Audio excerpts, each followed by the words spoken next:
हाय दोस्तों, computer class में आपका स्वागत है। कंप्यूटर कोर्स की इस ट्रेनिंग क्लास में हम आपको कीबोर्ड की कंप्लीट नॉलेज देंगे, जिसमें हम आपको कीबोर्ड के सभी कीज़ के बारे में बताएंगे और क्या यूज़ है या कीबोर्ड का यूज़ कैसे करते हैं, इसका नॉलेज आज इस वीडियो में देने वाले हैं। वीडियो में आगे बढ़ने से पहले चैनल को सब्सक्राइब कर लें। तो प्यारे दोस्तों, आप कंप्यूटर चलाने के लिए तैयार हो तो आपको कीबोर्ड का अच्छे से यूज़ करना आना चाहिए। जब आपको कीबोर्ड की कीज़ के बारे में सही से पता नहीं है कि कौन सी कीज़ कहाँ यूज़ होती है, कंप्यूटर पर कार्य करते समय आपको घबराहट सी महसूस होने लग जाएगी। इसलिए आपको सभी कीज़ के बारे में पता होना चाहिए। इसलिए ये आवश्यक है कि आप कीबोर्ड का यूज़ करना आना चाहिए। आप इस वीडियो को मिस मत कीजिए, अंत तक देखिए, क्योंकि आगे आप एक्सेल, वर्ड, डॉक्यूमेंट सारे काम करोगे तो उसमें कीबोर्ड की जानकारी होना बहुत ज़रूरी है। इस वीडियो को ध्यान से देखोगे तो आपको कहीं कोई दिक्कत नहीं आएगी। तो प्यारे दोस्तों, अब हम पढ़ेंगे अल्फ़ाबेटिकल की। इनको हम अक्षर कुंजी भी कहते हैं, जो कि कीबोर्ड में वह बटन होते हैं जिनमें ए से जेड तक अक्षर लिखे होते हैं, वह अल्फ़ाबेटिकल कीज़ होती है। अल्फ़ाबेटिकल कीज़ की संख्या 26 होती है। इन कीज़ का प्रयोग सब लिखने में किया जाता है। ये अपने सामने है रेड लाइन के अंदर, वो कि 26 अक्षर है, ये अल्फ़ाबेटिकल कीज़ है। अब दोस्तों अपन पढ़ेंगे न्यूमेरिकल की। इनको आंकिक या संख्यात्मक कीज़ भी कहते हैं। इन कीज़ का उपयोग नंबर टाइप करने के लिए किया जाता है। ये कीज़ जो होती है कीबोर्ड के राइट साइड में होती है। देखो, अपन ने जो चित्र में देखा है वो राइट साइड की तरफ है, जिन्हें न्यूमेरिक पैड कहा जाता है। इसमें 0 से 9 तक की कीज़ होती हैं। उसके पास में बिंदु, जोड़, बाकी, गुणा, भाग, एंटर व क्लियर कीज़ होती है, जिनका यूज़ मैथमेटिकल कैलकुलेशन करने के लिए किया जाता है, जिनसे अपन कंप्यूटर में जोड़, बाकी, गुणा, भाग कैलकुलेटर से कर सकते हैं। तो दोस्तों, ये अपन ने देखा था न्यूमेरिकल की थी, जो कि 1 से 9 तक, और जोड़, बाकी, गुणा, भाग, इन सभी के काम इसी से होते हैं। अब दोस्तों अपन एस्केप की के बारे में देखेंगे, जो कि ये देखो लास्ट ऊपर कॉर्नर में लेफ्ट हैंड की तरफ एस्केप की ESC लिखा हुआ है। तो दोस्तों, एस्केप की किस जगह काम आती है यह हम देखेंगे। इसके कई सारे यूज़ है, जैसे किसी प्रोसेस को बंद करना या कैंसिल करने के लिए, स्क्रीन को एग्जिट करने के लिए या पॉपअप मेन्यू को क्लोज़ करने के लिए। तो ये अपने सामने देखो एस्केप की, जो कि यूट्यूब पर कोई वीडियो चल रहा था तो अपन इसको बड़ी साइज़ में कर सकते थे और एस्केप की प्रोसेस करके इसको वापस छोटी साइज़ में कर सकते थे। अब दोस्तों अपन पढ़ेंगे फंक्शन की, जो कि अपने सामने देखो फंक्शन की लिखा हुआ है F1 से F12 तक, यह है फंक्शन कीज़।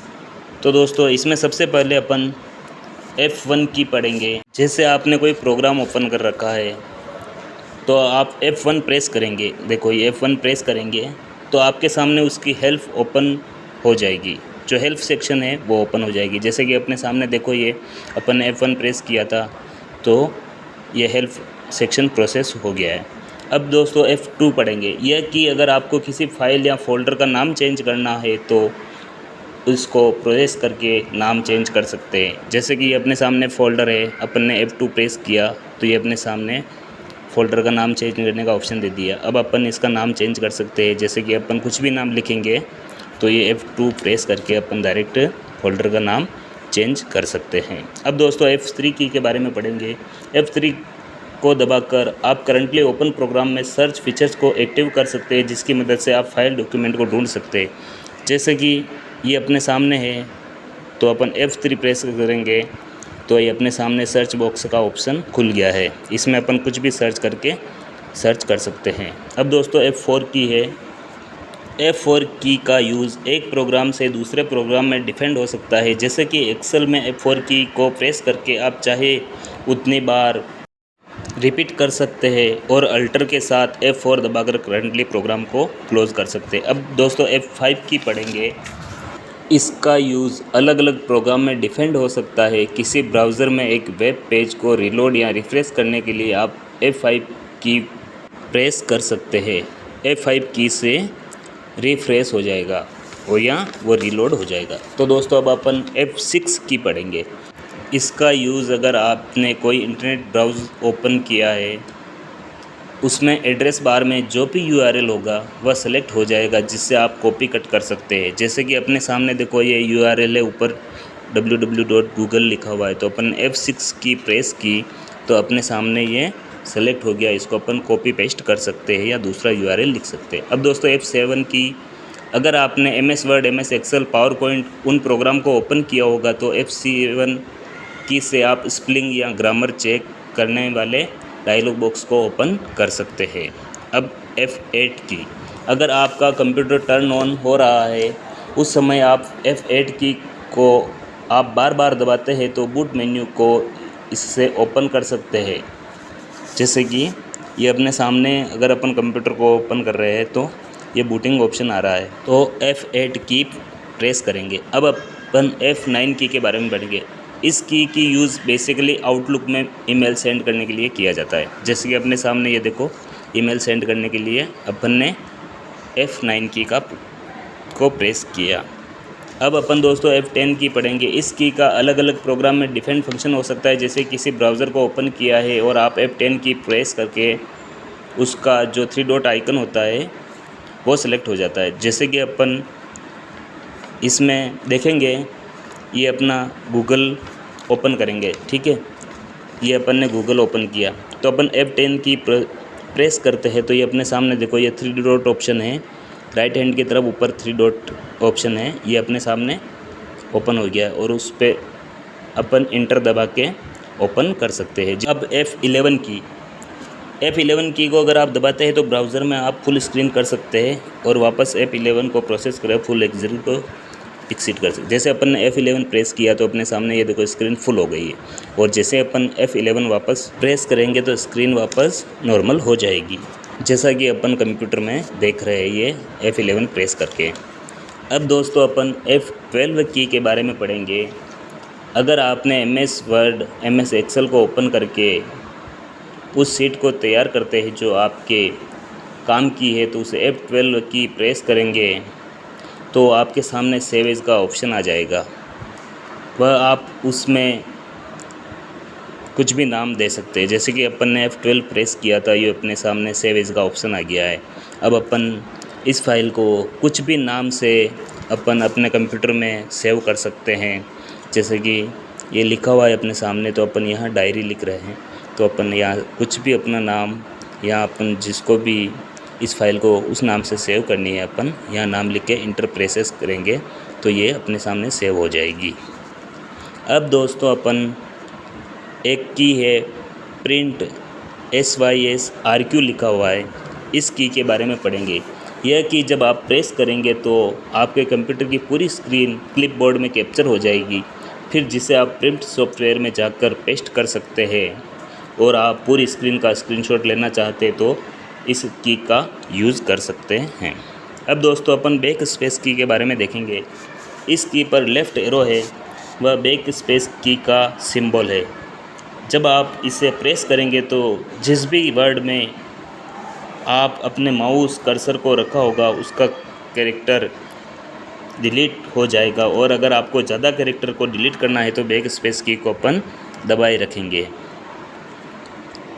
अब दोस्तों इंटर की आप किसी डॉक्यूमेंट में से या टेक्स्ट एडिट कर रहे हैं तो इंटर की दबाकर आप पैराग्राफ की नेक्स्ट लाइन में मूव कर सकते हैं। इसके अलावा इंटर की ओके बटन का कार्य भी करेगी। अब दोस्तों अपन देखेंगे नेविगेशन कीज़। अपने सामने जो लिखा हुआ है नेविगेशन की, ये अपने सामने जो की होती है, इन कीज़ का प्रयोग कर्सर को स्क्रीन में कहीं भी दाएं बाएं ऊपर नीचे ले जाने के लिए किया जाता है। ये अपने सामने से चित्र में है, देखो ऊपर नीचे दाएं बाएं, और विभिन्न दिशाओं को प्रदर्शित करने के एरो के निशान है। इस कारण इन्हें एरो की भी कहते हैं। इनके अलावा 4 कीज़ और होती है जो इन कीज़ के ऊपर साइड में होती है, जिनका यूज़ कर्सर को कंट्रोल करने के लिए किया जाता है। यह चारों कीज़ होती है home, and, page up, page down, जो कि अपन चित्र में देख रहे हैं। अब दोस्तों अपन पढ़ेंगे लेफ़्ट एरो। ये देखो, कर्सर को बाईं ओर ले जाने के लिए इसका यूज़ किया जाता है। ये चित्र में देख रहे हैं लेफ़्ट एरो। अब दोस्तों राइट एरो के बारे में पढ़ेंगे। ये कर्सर को दाईं ओर ले जाने के लिए इसका यूज़ किया जाता है, जैसा कि चित्र में दिखाया गया है। ये है राइट एरो। अब दोस्तों अप की चित्र में दिखाया गया है जैसे कि, तो इसको कर्सर को ऊपर ले जाने के लिए इसका यूज़ किया जाता है। अब दोस्तों देखेंगे अपन डाउन की। ये चित्र में दिखाया गया है डाउन की। कर्सर को नीचे की ओर ले जाने के लिए इसका यूज़ किया जाता है। अब दोस्तों अपन देखेंगे होम की। कर्सर को लाइन के शुरू में ले जाने के लिए इसका यूज़ किया जाता है, जैसा कि चित्र में दिखाई दे रहा है होम की। और इसके नीचे है एंड की। कर्सर को लाइन के अंत में ले जाने के लिए इसका यूज़ किया जाता है। अब दोस्तों अपन देखेंगे पेज अप की। जैसा कि अपन चित्र में देखेंगे, ये देखो पेज अप की ऊपर वाली। कर्सर को एक पेज पहले या प्रीवियस पेज पर ले जाने के लिए इसका यूज़ किया जाता है। और नीचे वाली है पेज डाउन की। कर्सर को नेक्स्ट पेज पर ले जाने के लिए इसका यूज़ किया जाता है। तो दोस्तों आज अपन ने 4 प्रकार की कीज़ के बारे में पढ़ा है। अब अपन नेक्स्ट वीडियो में देखेंगे जो कि combinational keys, special character keys, विराम चिन्ह कीज़, टॉगल कीज़, इनके बारे में अपन अगले वीडियो में देखेंगे। धन्यवाद दोस्तों। जिसने अभी तक हमारे चैनल को सब्सक्राइब नहीं किया है वो जल्दी से चैनल को सब्सक्राइब कर लीजिए, क्योंकि आगे आने वाले वीडियो आपको डिस्क्रिप्शन में मिल जाए।